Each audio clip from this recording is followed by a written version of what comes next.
이상민 전 행정안전부 장관은 12.3 비상계엄 당일 언론사 상대 단전단수 조치에 관여한 혐의로 경찰 수사를 받고 있습니다. 종북 반국가 세력들을 일거에 척결하고 언론사 단전단수 의혹은 윤석열 당시 대통령이 경찰과 계엄군을 동원해 자신에게 비판적인 특정 언론사를 장악하려 했는지, 이들 언론사에 대한 단전 단수 조치를 행안부 장관을 통해 소방청에 지시했는지가 핵심입니다. 이상민 당시 행안부 장관은 소방청장에게 장악 대상 언론사 명단을 불러줬고 언론사에 경찰이 투입될 것을 알려주며 단전 단수 관련 지시를 했다는 혐의를 받습니다.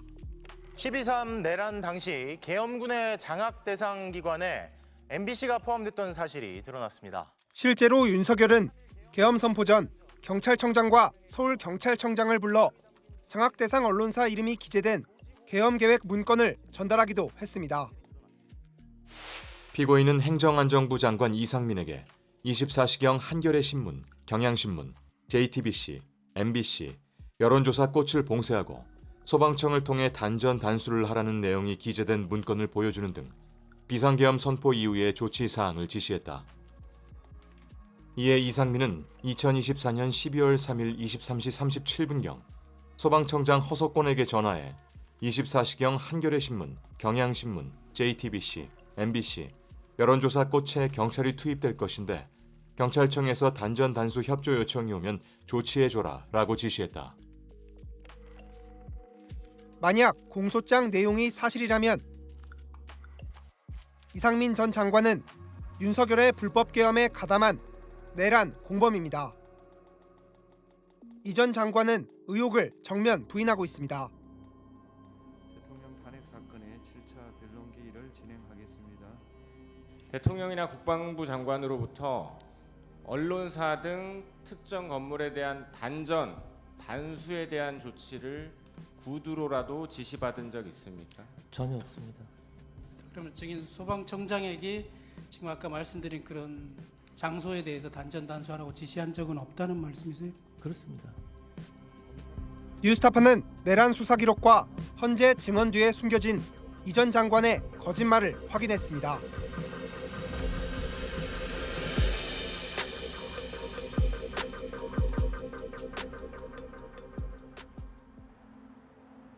(2024년 12월 16일) 오후 2시 5분 서울 홍제동 경찰청 세검정 별관 안보수사단 이상민 전 행안부 장관이 12.3 비상계엄 이후 첫 경찰 조사를 받았습니다. 이날 경찰은 이 전 장관에게 계엄 당일 행적을 물었습니다. 피의자는 비상계엄 선포 당시부터 비상계엄 해제까지 누구와 통화했고 누구와 만났나요? 계속 전화가 왔었는데 전화 받을 경황은 없었고 계엄 선포 이후 제일 걱정되는 것이 소요, 폭동, 유혈 사태가 날까봐 사무실에 도착해서 경찰청장, 소방청장에게 전화했던 기억이 납니다. 경찰은 소방청장과의 통화 내용을 자세히 물었습니다. 소방청장과의 통화는 무슨 내용으로 전화했나요? 소방청에 따르면 비상계엄 당일인 12월 3일 밤 11시 37분 이상민 전 장관은 소방청장에게 전화해 약 1분간 통화했습니다. 장관, 현재 상황을 물음. 소방청장, 특별한 상황 없습니다 라고 답변함. 장관, 단전단수 요청을 소방청에서 받은 것이 있는가 라고 물음. 소방청장, 받은 것이 없습니다 라고 답변함. 장관, 한겨레, 경향, MBC, JTBC 뉴스 공장을 언급하며 경찰이 요청하면 소방청에서 적이 조치하라 라고 말씀함. 소방청장, 알겠습니다 라고 답변함. 이처럼 당시 통화 내용은 장관이 조치 대상인 언론사를 일일이 언급하며 경찰의 협조 요청에 응하라는 지시가 거의 전부였습니다. 다음은 허석권 소방청장 나오셔서 장관님께서 단전 단수를 소방청에 요청받은 것이 있느냐라고 물었었습니다. 그건 사실이고요. 명확하게. 그러고 나서 이제 언론사 5곳을 이렇게 언급을 했습니다. 그렇게 하면서 경찰이 투입, 봉쇄 이런 이야기를 한 것으로 기억되는데요. 그런 이야기가 있고 나서 요청이 오면, 그러면은 제가 생각할 때는 경찰에서 요청이 오면이라고 해석을 했을 것 같고요. 요청이 오면 소방에서 적절하게 조치를 해라. 하지만 계엄 후 단 12일 만에 이뤄진 경찰 조사에서 이상민 전 장관은 아무 기억이 없다는 듯 언론사 단전 단수에 대해 전혀 언급하지 않았습니다.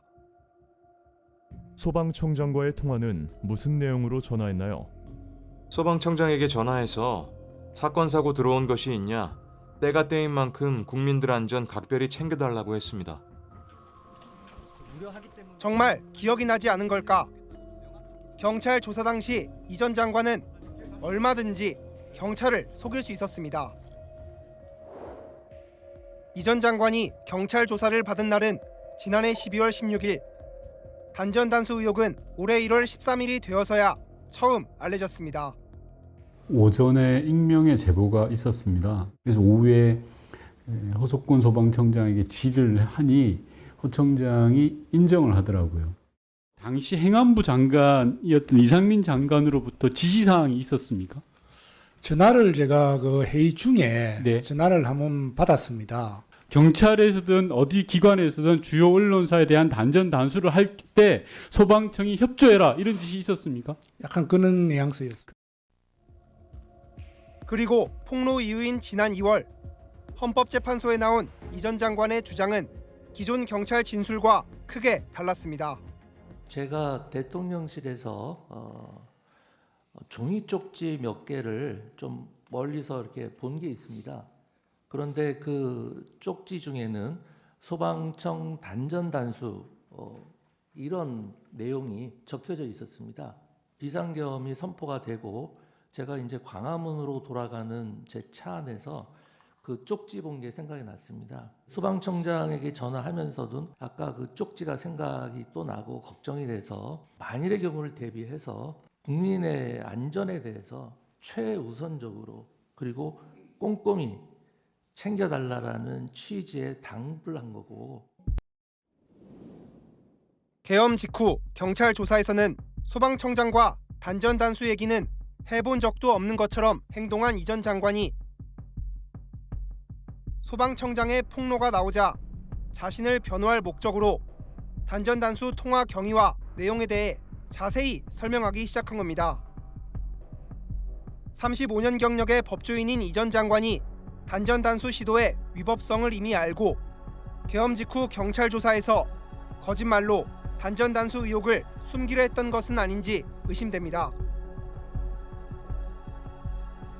이 전 장관은 행안부 장관이 소방청장에게 단전 단수 지시를 하는 것 자체가 불가능하다는 입장도 내놨습니다.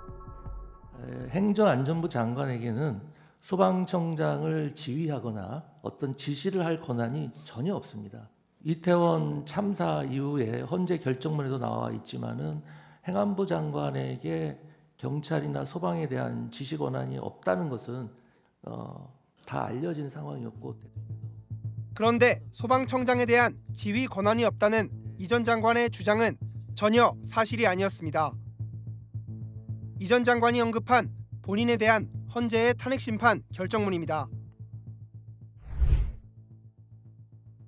결정문에는 재난안전법상 재난참사 현장을 지휘하는 건 긴급구조 통제단장이기 때문에 행안부 장관이 직접 소방청장, 경찰청장을 지휘할 근거 규정이 없다고만 적혀 있습니다. 헌재는 재난참사 상황에만 국한해 행안부 장관의 지휘 권한 여부를 판단한 겁니다. 비상계엄 당일인 지난해 12월 3일은 재난참사 상황이 아니었습니다. 정부 조직법을 봐도 소방청은 행안부 장관 소속으로 확인됩니다. 또 행정안전부 장관의 소속청장 지휘에 관한 규칙에 따르면 소방청장은 대통령 지시사항에 대한 추진 계획을 행안부 장관에게 보고하도록 돼 있습니다. 실제로 행안부 장관의 전화를 받은 소방청은 장학 대상 언론사들이 위치한 서울소방재난본부에 연락해 경찰의 협조 요청이 오면 잘 협력하라고 말했습니다. 소방청이 이 전 장관의 지시 내용을 하급 기관에 전달한 것으로 볼 수 있는 정황입니다. 더구나 소방청장에 대한 행안부 장관의 지휘 권한이 있는지는 이 전 장관의 내란 혐의 입증과 무관하다는 지적도 있습니다. 최상목은 기재부 장관이었는데 비상입법기구가 들어있단 말이죠. 그럼 최상목이 기재부 장관으로서 비상입법기구를 설치하거나 준비할 권한이나 의무가 있나요? 없거든요. 없음에도 불구하고 지시하잖아요. 그리고 그 지시를 따랐다면은 그거는 당연히 내란에 동조한 것이 되는 거고, 이 사건도 그렇게 봐야 되는 거죠. 그래서 자기가 실제로 소방청장한테 지시할 권한이 있었느냐의 문제가 아니라 그 위법한 행위를 했느냐 안 했느냐가 중요한 거죠. 언론사 관련해서 경찰이 단전단수 협조 요청을 하면은 협조를 해줘라 라고 하더라 라고 했다는 거잖아요. 아니 그 얘기를 들은 경찰청장이나 소방청장이 그거를 저 사람은 권한 없으니까 나는 안 따라도 돼 이렇게 생각할 리가 없잖아요. 이 전 장관은 단전단수는 소방청 업무가 아니기 때문에 행안부 장관의 지시가 성립할 수 없다고도 했지만 이 역시 거짓말입니다. 행안부 장관이 소방청장한테 전화 한 통화해서 단전 단수 가능합니까? 저는 그게 가능하지 않다고 생각하는 게, 보통 단전하면 뭐 한전이나 단수는 뭐 수도국이나 수도사업소 이런 길 상상하게 되지, 생뚱맞게 무슨 소방에서 단전 단수를 한다는 게 너무, 이게 한 지역에 대한 어떤 단전 단수라면은 당연히 한전이라든지 아니면 수도사업부가 해야 될 거라고 저는 생각을 해요. 근데 건물 하나에 대한 단전 단수는 실제로는 한전이라든지 수도사업부에서 안 하더라도 그냥 관리단이라도 할 수 있거든요. 그냥 개인이 할 수 있는 거죠. 왜냐하면 그 건물의 전기 배선하고 수도만 막으면 되는 거거든요. 실제 소방당국은 단전단수 대상 언론사 건물 5곳 중 4곳에 소방 도면을 갖고 있는 것으로 확인됐습니다. 이 도면이 있으면 건물의 수도 전기시설 현황과 배선배관 구조를 한눈에 알 수 있습니다. 계엄 당일 언론사에 경찰이 진입하면 소방당국은 도면을 제공해 단전단수 조치를 도울 수 있었다는 뜻입니다. 이 전 장관이 5개 언론사의 이름을 구체적으로 언급하며 경찰의 협조 요청에 응하라고 한 것과 무관하지 않을 수 있습니다. 요 단전단수 지시 속에 경찰이 개입했다는 게 되게 중요하다고 저는 생각이 들거든요. 이상민이 소방청장에게 얘기한 게 경찰이 소방도면을 요청하면은 도면을 줘라 라고 하는 얘기를 약간 포괄적으로 지시를 한 거라면, 그러면 소방청에서는 충분히 협조가 가능한 상황이었던 거죠. 그리고 경찰이 그 도면을 가져왔으면은 언론사 들어가자마자 바로 전기나 아니면은 이런 것들을 끊을 수 있었겠죠. 실제로 이제 계엄 당일날 특전사가 들어가서 국회에 전기를 끊었잖아요. 12.3 계엄 당일 언론사에 대한 봉쇄와 단전 단수는 현실화되지 않았습니다. 이 전 장관은 그래서 문제가 없다고 말해왔습니다. 그 종이에 적혀 있다는 지금 언론에 언급되는 몇몇 장소에 계엄군이 가지도 않은 거 알고 계시죠? 네, 알고 있습니다. 그럼 상식적으로 그 장소들에 대한 단전 단수 얘기도 필요 없는 거죠? 그렇죠, 당연하죠. 하지만 언론사에 계엄군과 경찰력이 투입되지 못한 건 계엄 선포 직후 시민들이 국회로 달려가 계엄군을 저지하고 국회가 신속히 계엄 해제를 결의하는 등 윤석열의 계엄 계획이 당초 예상대로 진행되지 않았기 때문일 가능성이 큽니다. 내란죄는 미수범도 처벌 대상입니다. 만약에 비상계엄이 성공했더라면, 초기에 국회로부터 해제 결의안이 통과되지 않았더라면 군이 해당 언론사에 진주해서 단전단수 조치를 취했을 거라고 저는 확신합니다. 제가 역으로 되묻고 싶습니다. 살인미수죄는 죄가 안 됩니까? 단전단수에 대한 분명한 의도를 가지고 준비를 했던 거라고 저는 생각을 합니다. 계엄 선포 이후 국민 안전을 걱정했다는 이상민 전 장관. 하지만 그가 단전 단수를 막기 위해 어떤 조치를 했는지는 전혀 확인되지 않습니다. 소방청에 연락해 경찰에 협조하라며 계엄 문건에 적힌 단전 단수 조치를 지시한 정황만 확인될 뿐입니다. 그 문건을 본 기억이 나서 광화문 청사로 돌아가는 길에 염려가 됐다 이렇게 말씀하셨거든요. 계속 신경이 쓰였죠. 신경은 쓰였지만 어떤 조치도 하지는 않았어요. 제가 뭐 그걸 보고 조치해 그 문건이 어떤 문건인지도 모르겠고 어떤 맥락에서 작성된 건지도 모르고 대체 그게 뭘 하자는 건지도 몰랐습니다. 국민 안전이 걱정이 됐다라고 하면은 소방청장한테 뭐 혹시 경찰청장이 단전 단수 요구를 하더라도 신중하게 해라 라거나 아니면 하지 말아라. 그거는 국민들한테 너무 피해가 가니까. 이렇게 얘기하는 게 정상 아닌가요? 협조를 잘해줘라 라고 했다는 거는 이제 경찰이 이제 그 당시 윤 전 대통령의 뜻에 따라서 움직이고 있던 상황을 알면서도 사실은 그거를 이제 묵인하고 있었던 거죠. 언론사에 대한 단전 단수 조치 그 자체는 민주주의를 퇴행시키는 가장 대표적인 전 사례라고 생각을 합니다. 어떻게 백주대낮에 대한민국에서 언론사를 봉쇄하고 단전 단수를 할 생각을 합니까? 그것도 행안부 장관의 입에서 소방청장이 그걸 지시했다. 당연히 내란의 핵심 종사자라고 저는 생각을 합니다.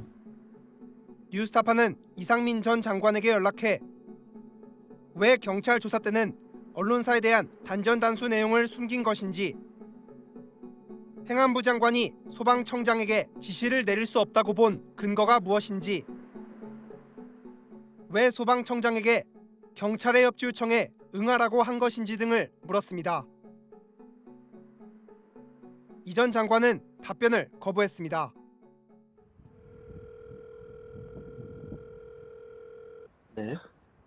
네, 여보세요. 이상민 전 장관님 맞으시죠? 네. 아니, 안녕하세요. 저 뉴스타파의 홍주환 기자라고 합니다. 좀 몇 가지 네. 질문 드리고 싶어서요.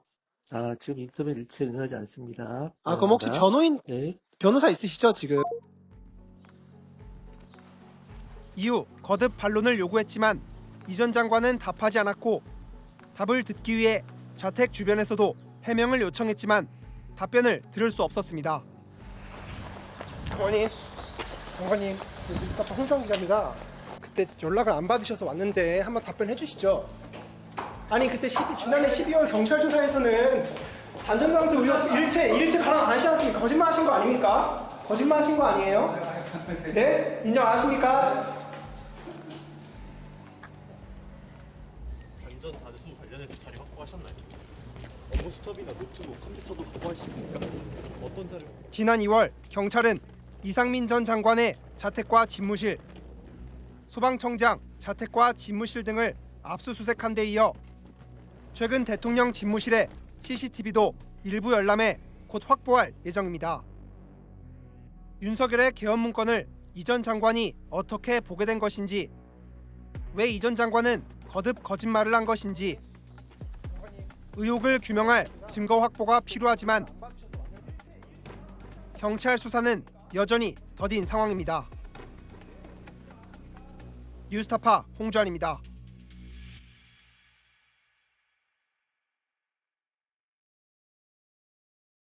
내 목숨을 걸어서라도 지키려고 하는 것은 국가가 아니야. 분명히 소위 애국 이런 것이 아니야. 진실이야.